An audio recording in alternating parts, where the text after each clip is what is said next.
Alright, so in this video I'm going to show the drops from runs 700 to 1000 of my 5000 1.07 High Council project. This is what I'm using as my run counter, Silo Spin's run counter. It's a very old program. Here's some old file that I had with this guy, dumbest barb ever. Doing High Council when his items were less good and he was a lower level, average runtime 2 minutes and 3 seconds. And now he's doing average runtime of 1 minute and 40 seconds. That includes gambling for crafting bases and crafting and shopping with gold and that sort of stuff. The fastest runtime is like an error, probably from the muling program that I use, Atma.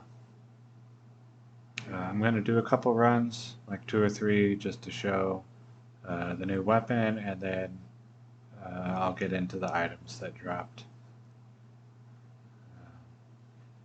So I'll put this like over here.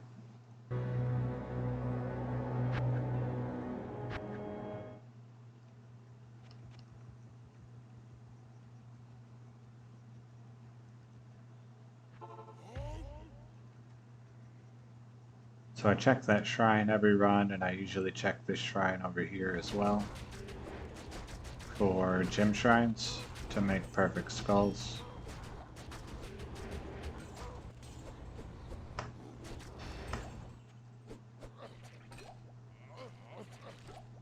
The only thing that's kind of really dangerous anymore is if they spawn conviction, and if they spawn might or fanaticism, then that can be a bit risky.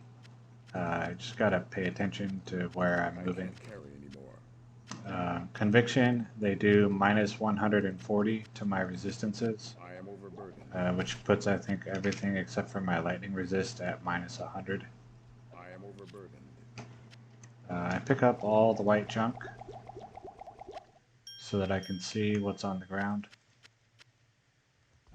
In particular, I want to make sure that I see all the runes, which are white, not orange.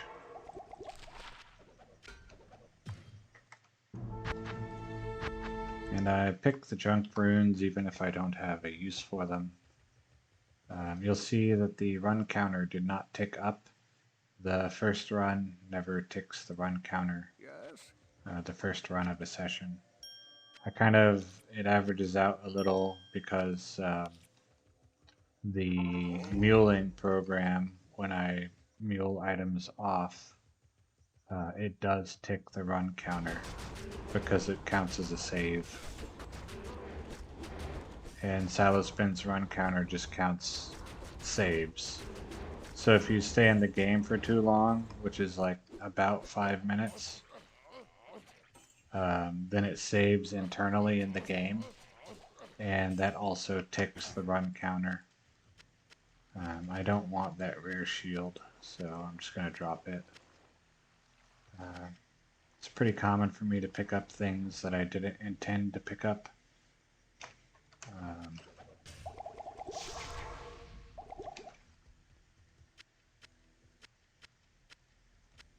In general, the most interesting things for me are the runes. I didn't want that. The runes and the charms.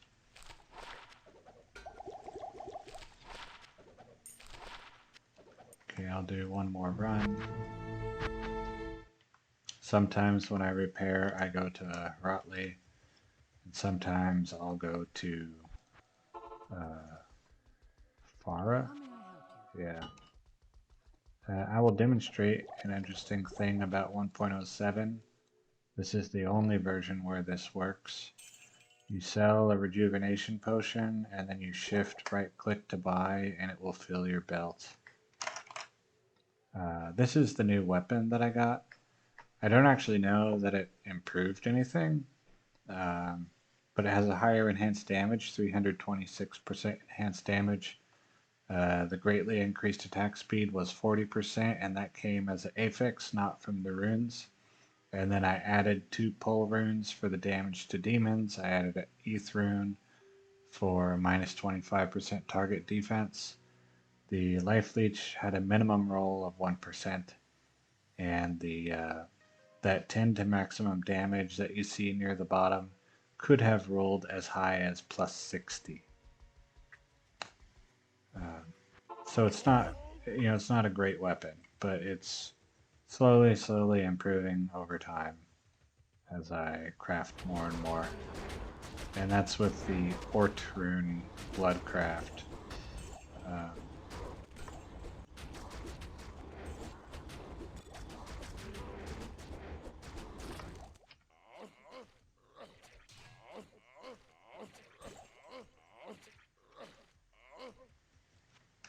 so after this one, I'll pull up the screenshots of the items that I have and kind of go over them and why I took a picture.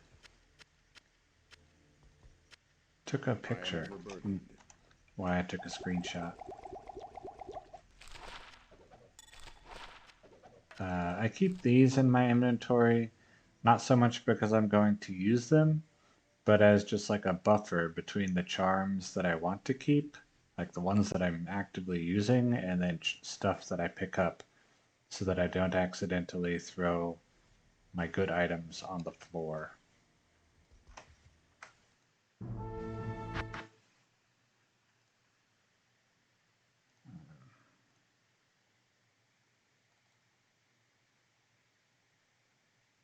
Okay. So run 700 to 801, or 701 to 800. Why did I take, oh, because of the required level, 104. This happens when you get certain charges, certain skill charges can push the required level above 99. If you put it on an Amazon character in an Amazon's inventory, then the required level will be much lower, like 84 or 68 or something like that. But on everyone except for the Amazon, the required level is 104 because of the charges. I picked up Mavina's Icy Clutches Battle Gauntlets. Sure. This is the new item, the new weapon that I'm wearing. Let me make this a little bigger. The new weapon that I'm wearing. Is that still all showing on screen? Yes. And this was before I put the sockets in it. So like I said, this plus 10 to maximum damage could have been as high as plus 60. This 326% enhanced damage could, theoretically, it'd be over 500. The requirements minus 30% does nothing for me because I already invested the hard points into dexterity needed to wear a scourge without requirement subtractions. I found this sharp grand charm of maiming, 28 to maximum damage and 63 to attack rating. This is very nice. A shape-shifting skiller plane, 3% magic find and fire resist 9% small charm. The magic find small charms in 1.07 can only get up to 4%.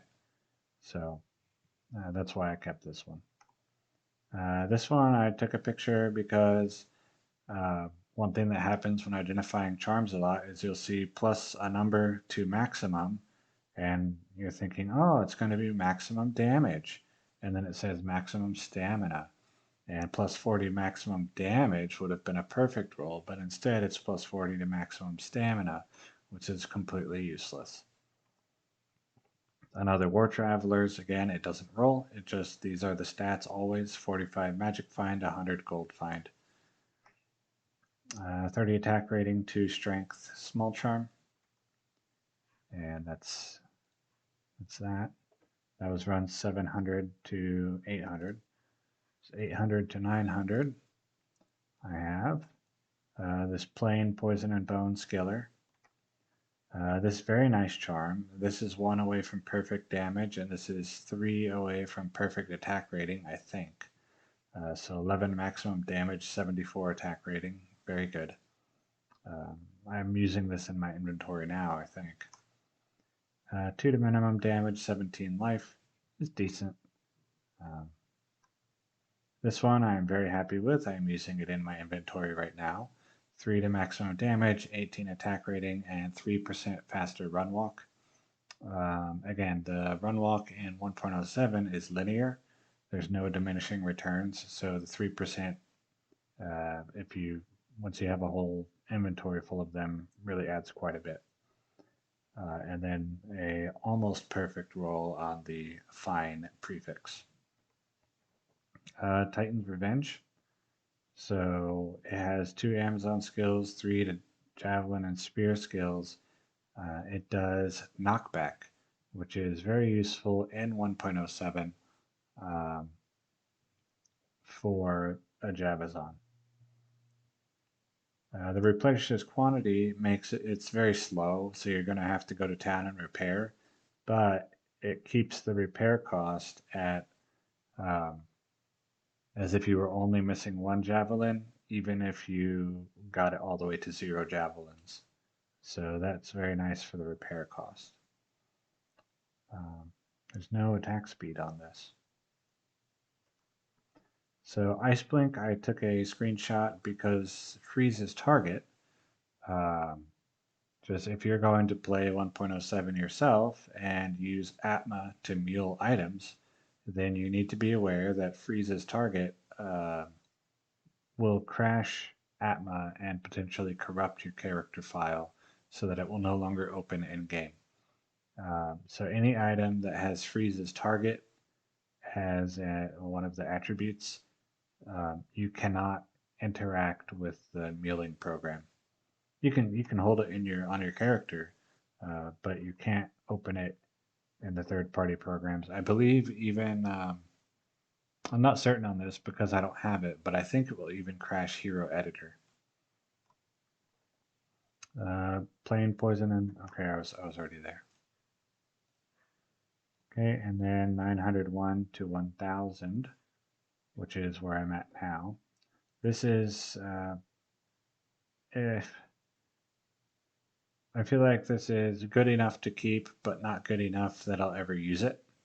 So 20 life, 7 mana, small charm. This one, again, it was interesting, but like not actually good, I guess. It was like, oh man, this could have been so good, but instead it's not.